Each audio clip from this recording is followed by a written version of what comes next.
des travaux de restauration de l'église de Pagny-sur-Moselle en avril 2009, il est découvert dans la chaire à prêcher un message laissé par un soldat allemand datant de 14-18.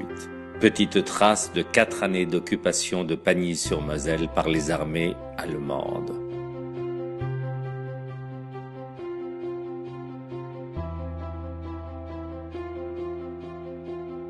De 1870 à 1914, Pagny était devenue une gare frontière entre France et Allemagne et fourmillée d'employés allemands des chemins de fer, des douanes et des services de police qui côtoyaient pacifiquement leurs homologues français comme les pagnotins chez qui ils logeaient. Cette vie d'apparence paisible n'empêchait cependant pas des points de tension, comme le révèle l'histoire de Guillaume Schneebele. En 1887, commissaire spécial des chemins de fer, Schneebele, victime d'un piège tendu par les Allemands, est arrêté pour violation de territoire et activité d'espionnage. Les autorités françaises protesteront que le commissaire Schneebele a été arrêté illégalement puisque dans l'exercice de ses fonctions. Retenu prisonnier en Allemagne, il sera menacé d'être déféré devant une cour martiale pour des activités non autorisées.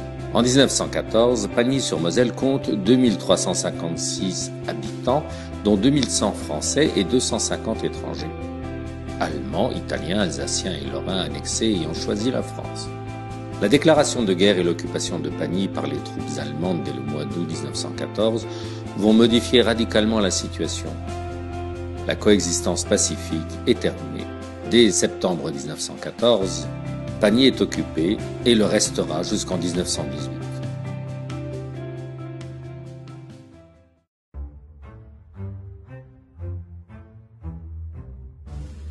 À l'automne 1914, les troupes allemandes tentent d'effacer leur échec de la bataille du Grand Couronné en attaquant Saint-Mihiel afin de prendre à revers la 3e armée basée à Verdun et ainsi l'encercler.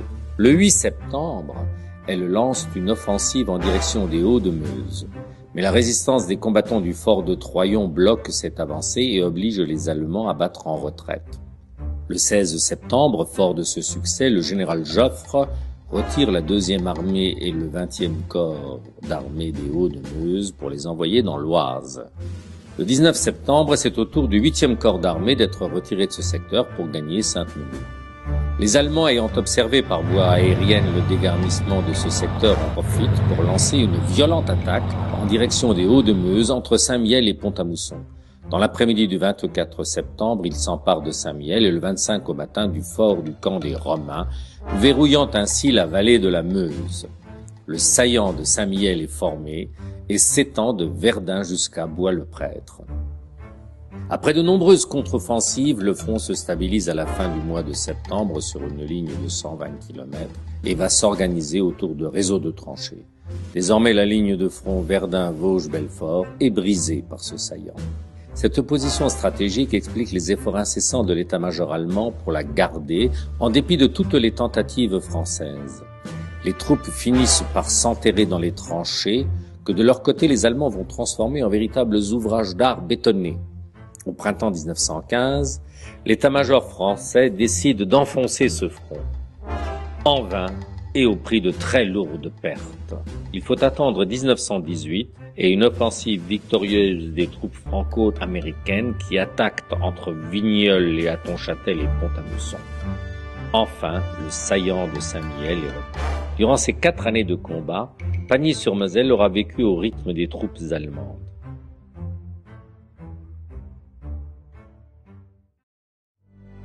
Placés sous l'autorité allemande dès l'été 1914, les habitants de Pagny-sur-Moselle voient leur liberté disparaître du jour au lendemain.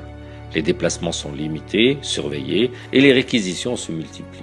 Immédiatement se pose le problème de la situation des étrangers dans les deux pays. Comme de coutume, les ressortissants des pays belligérants sont expulsés de part et d'autre.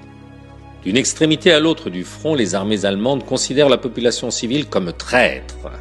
La réglementation allemande décrète des sanctions collectives et déchaîne la violence militaire contre la population civile.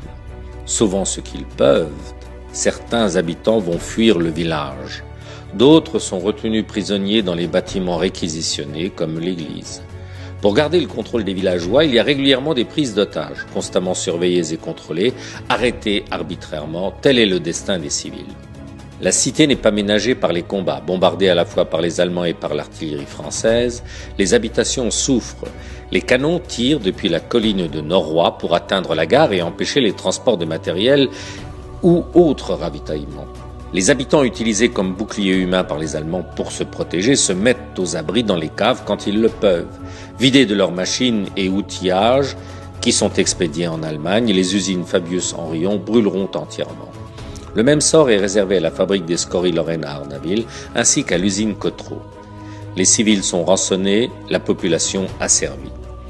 Dès les premiers mois d'occupation, les Pagnotins sont obligés de côtoyer les soldats allemands qui vivent dans les maisons réquisitionnées.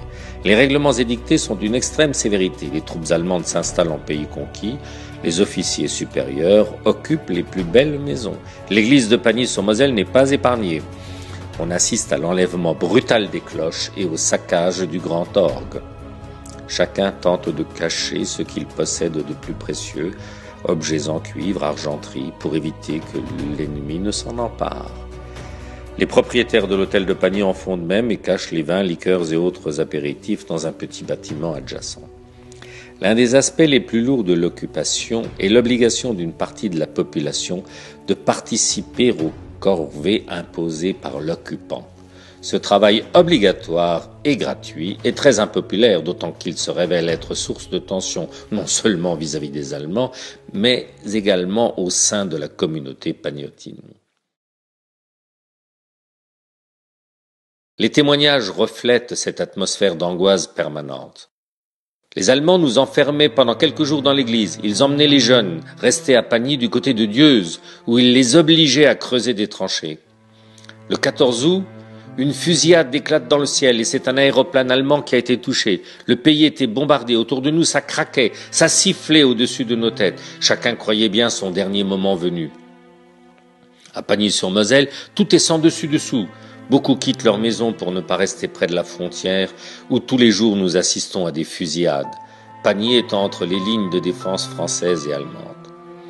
Dans son journal, l'abbé Mamias écrit « C'est bien Pagny qui a été bombardé hier pour la 4e fois. Les habitants affolés s'enfuient et répandent la terreur avant d'hier. C'est une vraie panique. Les cultivateurs font partir le reste de leurs bestiaux. Quelques familles timorées ont résolu de s'enfuir. C'est partout la guerre avec ses incertitudes et ses angoisses. Pour moi, il ne peut être question de partir. Je reste tant qu'il y aura une âme à sauver. » Enfin, en 1918, ordre est donné d'envoyer les habitants en exil. Ceux qui n'auront pu s'enfuir vers les lignes françaises seront envoyés avec juste un maigre bagage en Belgique. Anne-Marie Godard dira « Les Allemands ont rassemblé toutes les familles qui vivaient encore à Pagny pour annoncer qu'elles allaient être évacuées, sans préciser où. Nous sommes partis avec presque rien, l'argenterie dans le sac de la Croix-Rouge et un lapin cuit pour manger en route. Les valides ont marché jusqu'à Mézières-les-Messes, ça fait une bonne trotte. Nous avons ensuite embarqué dans des wagons à bestiaux, direction la Belgique. Nous n'avons pu revenir à Pagny que fin 1918. Le plus pénible était de savoir que la guerre était finie et de ne pas pouvoir rentrer chez nous. » Un expulsé racontera « Depuis 15 jours, on nous avait habillés en soldats. Nous transportions toute la journée des obus et des munitions dans les forts. On nous aurait sans doute retenus ainsi en esclavage jusqu'à je ne sais quand, si les Allemands n'avaient pas appris la résistance héroïque de nos compatriotes. Ils nous ont expulsés et menacés d'être prisonniers de guerre si nous ne partions pas dans les 3 heures. » Mention est faite de Pagny dans quelques écrits de soldats. Ainsi, le sous-lieutenant germano-américain George Boysen note « La route a été bombardée par endroits par l'artillerie française et les trous causés par les obus sont remplis par la boue qui les a nivelés. Étant donné que je marche au premier rang du premier groupe, je sers de cobaye. Je m'enfonce au moins 10 fois dans la boue jusqu'au-dessus des bottes. Pas étonnant donc qu'en arrivant à Pagny, nous soyons les plus sales. On nous regarde partout avec étonnement. On entend même des paroles compatissantes du côté de la population civile. Pagny me fait une très bonne impression. Cela vient en grande partie de l'influence allemande. La frontière n'est qu'à quelques kilomètres. Pour faire court, c'est une petite ville industrielle de province relativement propre. » Ernst Jünger racontera La compagnie prit ses quartiers comme d'habitude dans une grange à Tronville, l'un de ces trous crottés fréquents en Lorraine bâtis de briques et de broc. À quelques centaines de mètres du village, la route était occupée par la frontière. Le poteau frontière français gisait en morceaux sur le sol. Le soir, nous nous offrions souvent le plaisir mélancolique d'une promenade en Allemagne. Nous marchâmes jusqu'à la gare de Chamblay, d'où nous gagnâmes en quelques minutes de train Pagny-sur-Moselle. Nous escaladâmes les hauts de Moselle dans la matinée, nous nous arrêtâmes à Prégny, délicieux village montagnard surmonté d'une ruine féodale. Cette fois, notre grange se trouva être un édifice de pierre, plein d'un foie parfumé de montagne. Ses lucarnes donnaient sur les collines mosellanes plantées de vignes et sur le bourg de Pagny, qui souvent recevait des obus et des bombes d'avion. Compagnon de combat de Charles Péguy, Victor Boudon racontera. Le 21 août, Péguy prend le commandement d'une patrouille d'une dizaine de sous-officiers et d'hommes volontaires et part dans la direction de Pagny-sur-Moselle. Par le poste des 4 chemins, elle gagne la côte 327, hauteur qui, au nord de Vendières, surplombe la belle vallée où coule la Moselle. De cette hauteur, on jouit d'un magnifique panorama sur Pagny-sur-Moselle, Prégny, Vendières. Et de l'autre côté de la Moselle, Vitonville et Champais qu'occupent les Allemands et la fameuse côte 393, d'où ils dominent toute la région et sur laquelle ils ont placé des canons. Cette reconnaissance procure à Péguy de précieux renseignements sur les positions ennemies et lui démontre la nécessité de faire occuper le sommet de la côte 327, ce qu'il exécute le soir même.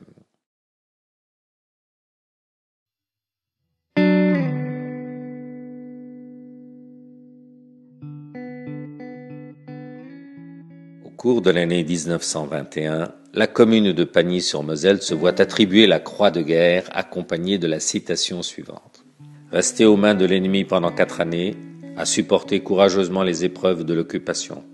Malgré les deuils, les souffrances et les dommages subis par les multiples bombardements, n'a jamais cessé de faire preuve d'une ardente confiance dans la victoire finale, méritant ainsi la reconnaissance du pays.